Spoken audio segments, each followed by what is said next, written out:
But suffice it to say that we economic hitmen have in the last few decades created the world's first truly global empire. And it's the first empire that's been created primarily without the military, through economics.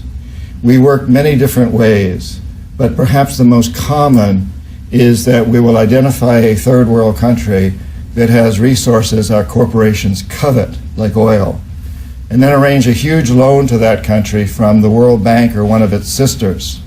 However, the money never goes to the country. Instead, it goes to our own corporations to build infrastructure projects in that country, power plants, highways, industrial parks, things that benefit a few rich people in that country, as well as our own corporations, but do not help the majority of the people at all, because these people are too poor to buy electricity or have cars. They don't have the skills to get jobs in industrial parks.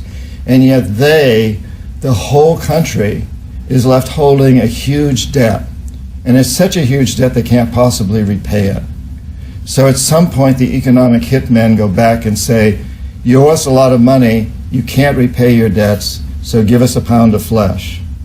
Sell your oil real cheap to our oil companies. Vote with us on the next critical United Nations vote, or send troops in support of ours to someplace in the world, like Iraq. And in that way, we've created this empire. On the few occasions when we economic hitmen fail, as I described in Secret History of the American Empire, what happened to me with Jaime Roldos, the president of Panama, and president of Ecuador, and Omar Torrijos, the president of Panama, I failed with both of these men. I was not able to corrupt them. In this corruption, incidentally, my job, everything I did was legal. It shouldn't be, but the forms of corruption we use are totally legal, so I wasn't doing illegal activities.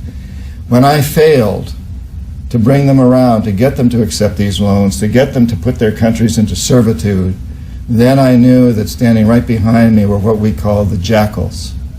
And these are people who overthrow governments or assassinate their leaders. And both Jaime Roldos of Ecuador and Omar Torrijos of Panama were assassinated by CIA-sponsored jackals because I failed to corrupt them.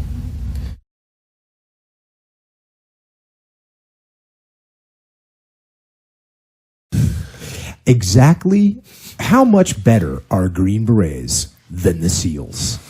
At what? I think we have to, the first, just like me at 21 years old, I didn't understand the difference.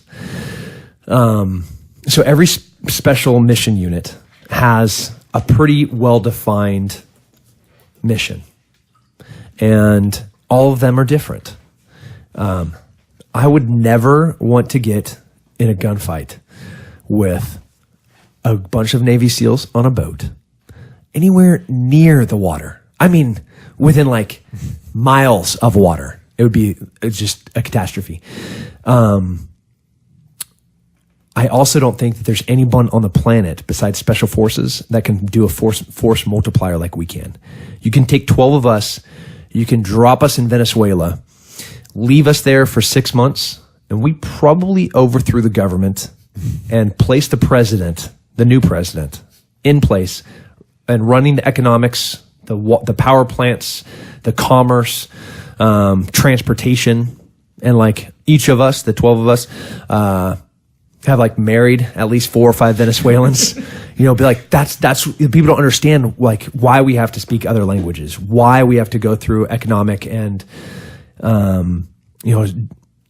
geopolitical classes. It's because we're different. Like the missions are different. What we're supposed to do is different.